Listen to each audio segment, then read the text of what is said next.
All right. Welcome back to Get NIST-y, the series that breaks compliance out of the checkbox trap and turns it into a real security advantage. No fluff, no FUD, just practical strategies to make compliance work for your MSP.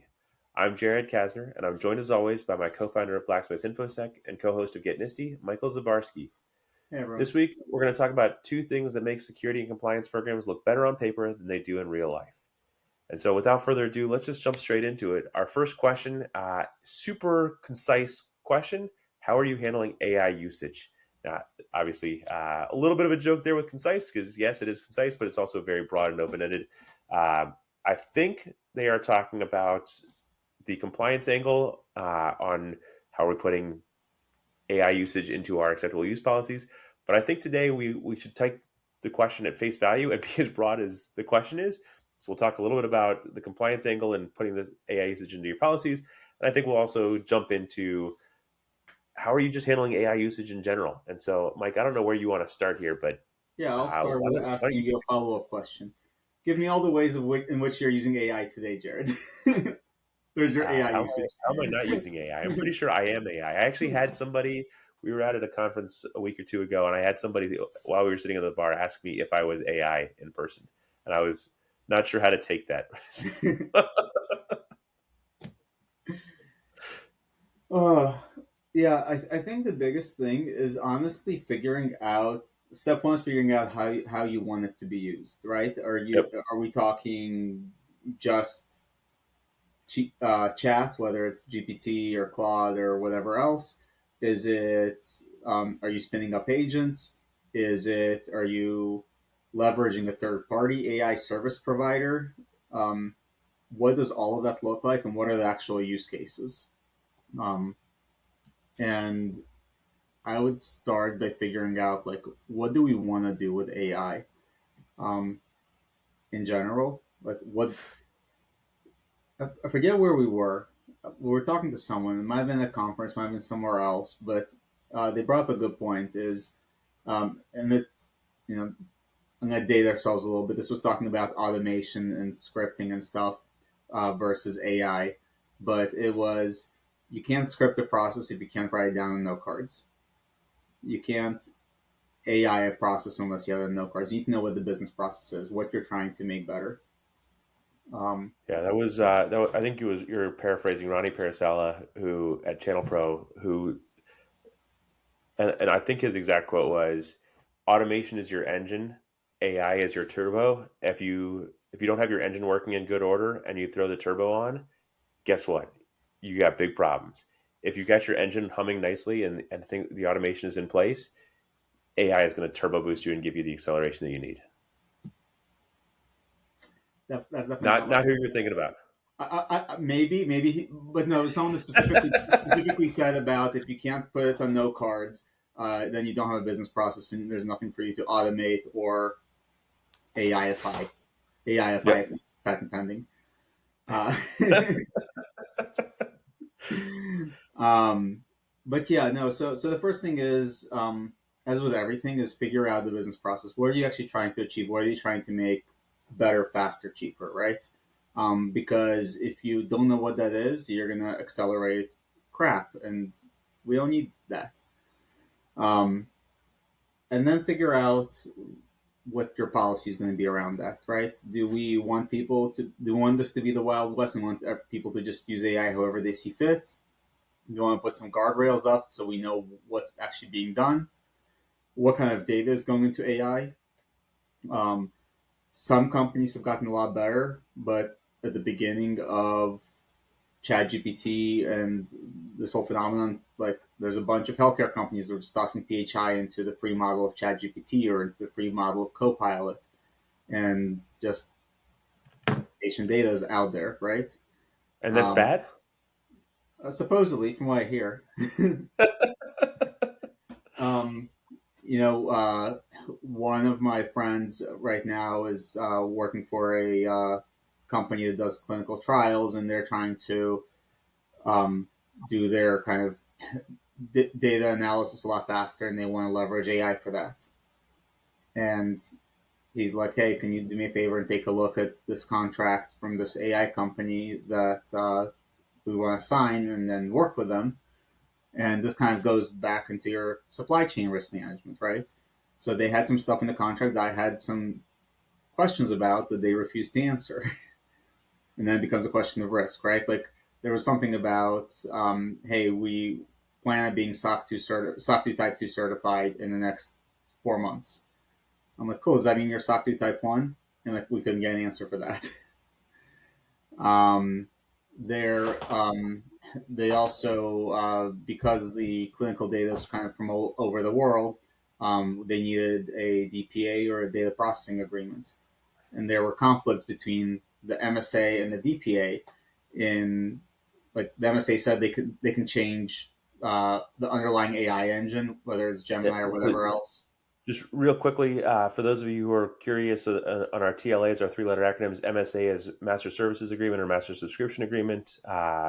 So just Yes. when that's just as opposed to the data processing agreement or data privacy agreement that has the DBA. All right, cool. Sorry, continue. Nope.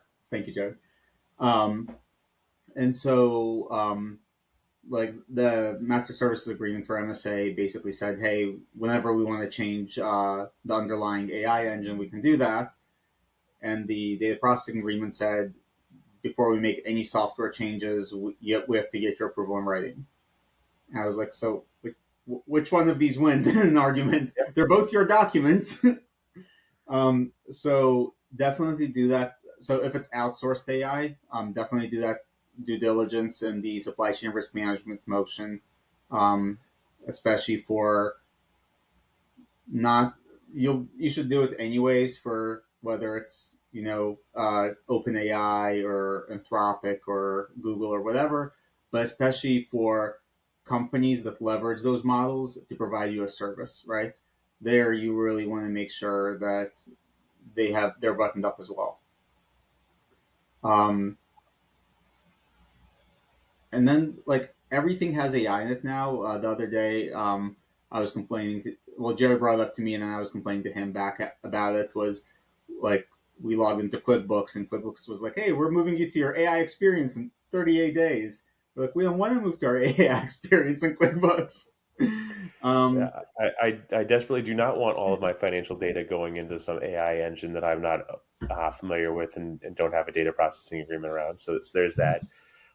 Likewise, I logged into I had somebody send me an NDA the other day, and I got into DocuSign, and I had to click through 7 different things saying I didn't want an AI summary of the contract I was about to sign.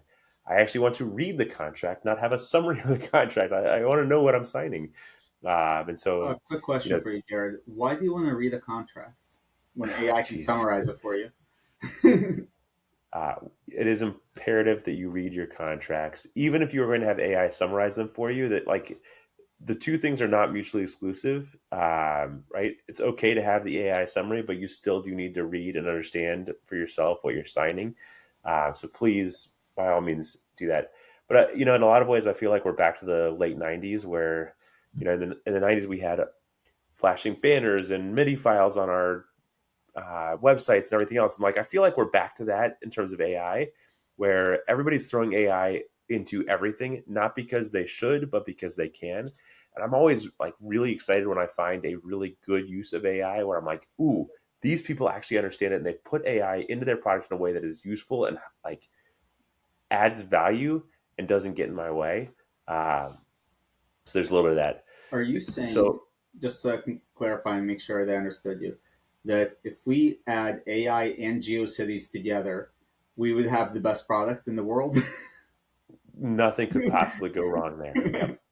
Um, No, so anyhow, getting back to the question though, how are you handling AI usage? I think Ashley Cooper from SIP or Cyberdrain talks about this in a way that I really like, genuinely love the way she talks about this. And that is instead of human in the loop, which we hear all the time, is putting human in the lead. So it's the human is actually driving the ship and steering, and the AI is getting the work done, right? I think there's a very common confusion between intelligence and ability. And so the AI has a ton of ability to do a thing, but it's not necessarily smart about that. It's doing what you tell it to do. So when you put the human in the lead and tell the AI and are thoughtful about it, the AI, you can steer the AI to do the thing that you want it to do a lot more effectively. And so the way I've been talking about this is there are two things that are absolutely critical to being able to use AI effectively. The first piece is that human in the lead, or the way I talk about it is be thoughtful about what you put into AI. And thoughtful is not just how you prompt the AI, although that is certainly part of it. It's also, to Mike's point from earlier about it, like putting PHI into publicly accessible LLMs. Be thoughtful about the data that is going into these things, because there's still so much we don't know about how the LLMs are being used, and how data are being used to train things. And so if you don't have that strong data privacy agreement or data protection agreement in place, and most of the business plans include some sort of DPA and zero data retention and things like that. So do understand what it is that you've entered into with your LLMs, but be thoughtful about what you put in. And then the second piece that is absolutely critical is reason about the output. You can't just blindly take what the AI generates. We've seen this in the legal context, where lawyers have been hit with massive fines for using AI generated case law. We've seen this in a number of different areas where the hallucinations create more issues. The slop that's on, I mean, um, my wife is hiring right now, and the amount of AI generated comments that were on the post that she put onto LinkedIn about how great it was, that like just absolute drivel, mind numbing drivel in the comments. And there were 500 comments from people on this LinkedIn post advertising the job. And it was, guess what? If you're an applicant trying to stand out in the world right now, putting AI generated comments on somebody's LinkedIn post about the job that you just applied for, probably not going to get you past that resume screen. So, like, actually reason about what's coming out. I mean, hell, we saw this. In order to protect the innocent here, we have a friend who was using OpenClaw to generate a whole bunch of comments on LinkedIn posts, and some of those posts were, or comments were, we'll just say less polite or helpful than the original author would have liked them to be. And so, if you're going to turn loose an AI agent to do stuff for you, whether it's prospecting or increasing your profile or whatever, I would just encourage you to make sure that there's a little bit more thought being put into these things. Again, think about the inputs, reason about the outputs. I know we're all about the agentic universe today. Everything's got to be agentic. Maybe we're not quite there yet. It's coming soon. That agentic future is like, that is a future that is coming. I'm not convinced that we're there yet. I'm not convinced that But we want to be there, but that's a whole separate discussion. now you sound like a Luddite, but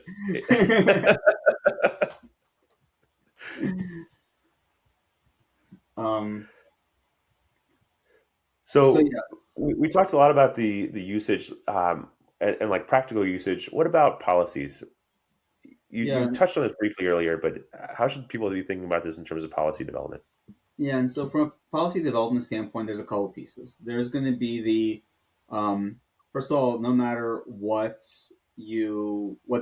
your thought process behind AI usage policy, whether you want to let your users loose on AI, whether you want to do something more restrictive, where uh, they can use the AI platforms that you have said are okay to use, or whether you just don't want to use AI at all. Um, they need to understand that whatever AI spits out, like they're responsible for. Like AI is their intern, they need to check the work. Um, and two is they cannot put in any sort of classified, confidential, restricted, sensitive data into AI. They need to ask it opaque questions and then take that and add whatever color they need to. Um, Other than that, they need to understand and acknowledge, make sure your users are acknowledging your policies, but make sure that they understand and acknowledge, again, what they're allowed to do. Are they allowed to use OpenClaw for business purposes, or do you only want them to use Copilot, if assuming they have the license for it? or ChatGPT or Claude or whatever, right? Figure out what the strategy is and then write the policy towards that strategy. And make sure it's a living document because AI is changing a lot faster than anything else in the compliance world right now. And so be open to those changes and understand and look for business cases. And I mean, there's stuff that Jared and I are doing leveraging AI today that we couldn't do 4 or 5 months ago because AI wasn't there, and it is now. And so understand that and keep kind of if you if you can't leverage AI for a certain business process, but check back in a couple months, see what's going on. Yep. Yeah. Totally agree with all of that. And I'm gonna throw one other thought out there, which I think will transition us nicely into our second question for today, and that is, if you are not giving your users a path to responsibly using AI, they are going to use it anyhow. And so the question for you is not just how do you put it into your policies and procedures, but how do you do this in a way and roll out the tools that your users need to be successful? Because guess what? They are going to find a way to, if you can't give them an LLM that is with zero data protect or zero data retention, they're going to find some tool that they can use. They will dump it into. It might be, there's the fun joke of like you can get the Chipotle chat app to spit out Python code for you. So guess what? They're going to go and find some way of getting information out of AI. Give them tools and ways of using AI that will help them be successful. Otherwise, you're going to end up with shadow AI, Yep. which is a perfect way to segue into our second question for today. How do you handle shadow IT when it's now mostly random SaaS and AI tools instead of obvious rogue hardware or servers? So I think it has been mostly random SaaS for a long time. I think we're seeing a lot of vibe coded stuff now where it's not even just random SaaS, it's random SaaS that may not have even been built commercially or professionally, but may have been built internally by one of your users, right? I'm And gonna so pause you there's there for a second, Jared. Random SaaS that has not been built professionally has been going on for quite a while. well, it, uh, it is definitely becoming a lot worse now, but yeah, random SaaS has been the majority of shadow IT for a long time, right? It's yeah. so easy in product led growth or PLG environments for. I mean, this is how Slack came around, right? So we've seen this for a long time, where shadow IT has actually been less about the obvious rogue hardware servers or things like that are in place, and I think we've seen this for probably 10 or 15 years at least now, of the shadow IT being some sort of SaaS vendor. Um, we can quibble over whether it's professionally developed or not separately, but there's a ton of vibe coded stuff that's out there right now also that is shall we say, lacking even the rudimentary rigor that one might expect from a service that's being maintained by some sort of nominal organization. And again, we can quibble over how professional the professional SaaS applications are. That's sort of a different conversation. But the reality is, like, there's shadow IT, there's shadow SaaS, there's shadow AI, and that shadow AI is not just people sticking stuff into ChatGPT. It's also the, oh hey, I got excited, so I created a lovable app, and now I connected it up to 6 other tools, and now all of a sudden, I'm sorry, you did what now? And how is your authentication being handled? Yes. So these are the things that we have to contend with. And so, Mike, how do you handle shadow IT in this brave new world we are living in? Yeah. Um, so I'm gonna put a couple different pieces into that. Um, let's start with just shadow SaaS, and then we'll pivot into AI a little bit more. But one of the things that I've always done, just from running IT and security, is become best friends with the accounting department. If it's being billed, they have visibility into it, and so figure out who all the vendors are that are being used. So start there. Now, there's a lot of freemium apps out there now, and freeware, and all sorts of other stuff. So we'll get to that in a second. But either way, become best friends with the accounting department. Um, Yeah, and let me pause for 1 second here, right? Because it's not just the stuff that's being billed that's on a corporate card; it's also the stuff that's being expensed. yep. And so, don't just ask about, hey, what's going on the corporate card. Ask about the expense reports that are coming in when you make friends with the accounting department. Yep. And then the next piece is all the freemium stuff. So first of all, you have to understand you will never block all of it, because if an employee wants to, they can sign up for something free with their personal email, and it becomes so much worse. Um, with There's certain things you can do as far as I don't have it off the top of my head, but I know that there's apps out there that will monitor inboxes for, hey, welcome to, etc., and send notifications out. Um, uh, you could leverage something like that. You could leverage something like SaaS-y, where you have visibility into all the flow, where secure access edge, basically. So all your think of it like VPN, but always on and always everywhere. So funnel all the traffic back to a single cloud point, have it decrypted, inspected, re-encrypted, sent out, break all your certificate pinned apps. But other than that, um, uh, you'll have more visibility into, hey, what are people actually going to?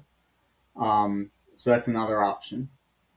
Um, Yeah, the and best so, Mike, thing, I want to touch on something you said there.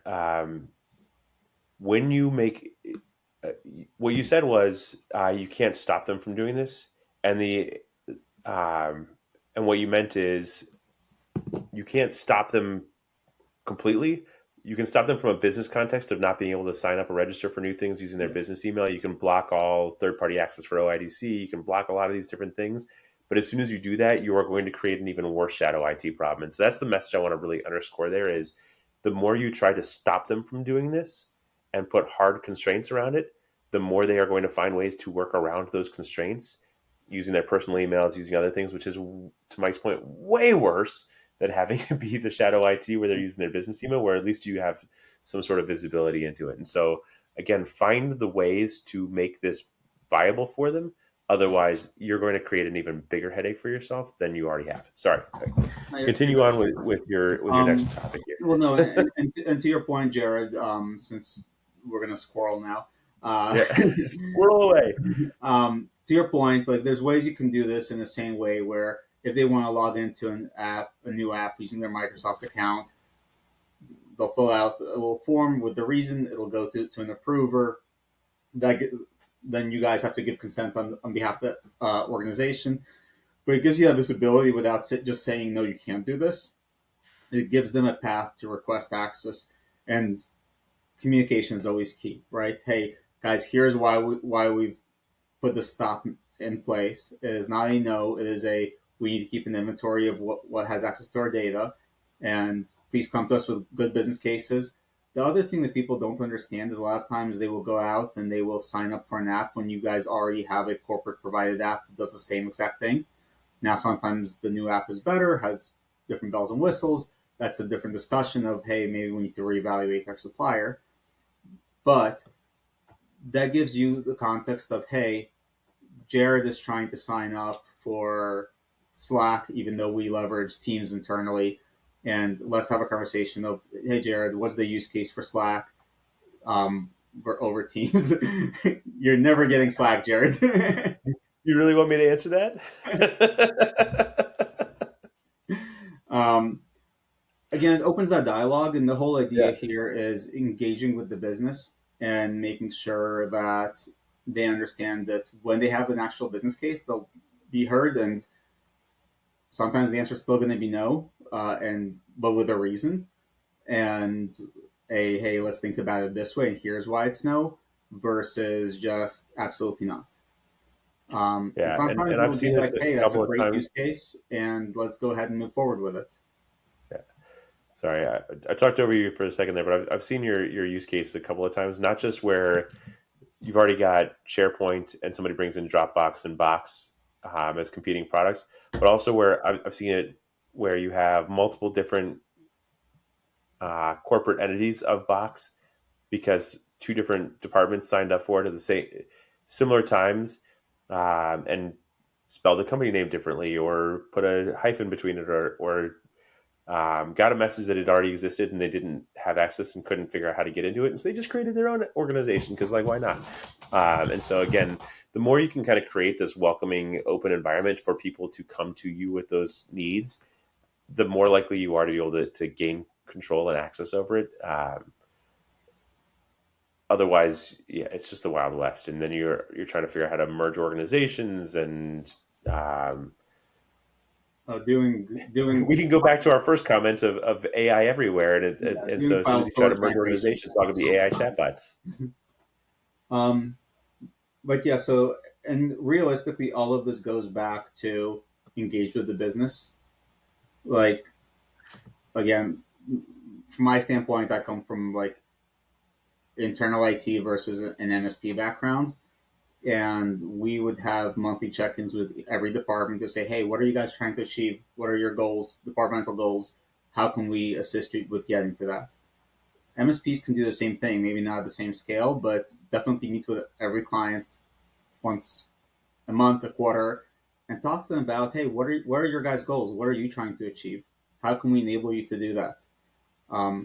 Because where you benefit as an MSP versus an internal IT professional is an internal IT professional that sees one environment. You guys have multitudes of clients. And so when client A says, hey, we really want to do this and we're thinking about doing it this way, you have the ability to say, hey, we saw client B, C, and E do it this way and it blew up in their faces. How have you thought about doing it D, E, or F? Because that's what fixed it for them. And they're like, oh, cool. Like become that trusted partner and like work with the business to make them successful. And along those lines, I know we've banged this drum a little bit before also, but when you become that trusted partner and your client and you ask the clients what their motivations are or what their goals are for the next quarter, you're going to be able to win more business because you're going to be able to say, oh, hey, it's not even just if you do it a little bit differently, you're going to do better. It's, oh, you want to add this new service or this new functionality. Here's a way to do that more efficiently and more securely. And use, again, you've got a suite of tools that you already have in place and techniques that you've already done. You know what your own billing process looks like. You know what good looks like. And so being able to inject into your clients, oh, you're opening up a new warehouse? Hey, great. Have you thought about the physical security and putting up cameras and where the data is going to get stored, right? All those different aspects of it. Guess what? Now you just won yourself a whole bunch of new business, getting that up. Even if you're going to subcontract some of that out because you don't do the low voltage or don't do the cameras or the HID badge readers or anything else, you can find ways of winning a lot more business. And I don't know about you guys, but more business is better than less business right now in my books. Like being engaged with your customers, asking them what they're up to is going to just help everybody out. Yeah. And from a physical security perspective, the answer is simple, right? That's those robots, the two-legged robots with the bipeds from RoboCop. You get a bunch of those wandering around the warehouse. All right. That's our sign that I think we probably answered the question. Mike, any closing thoughts before we wrap for the day? No, I think we're good. All right, sounds good. Well, thank you everyone for joining us today. If you enjoyed today's content, please share this episode with a friend. If you joined us for the first time, hitting that follow button on whatever podcast platform you're listening to this on helps others discover us in the future and means you won't miss an episode. As always, you can submit your questions at blacksmithinfosec.com/ask, and we'll see you all next week. Get NIST-y.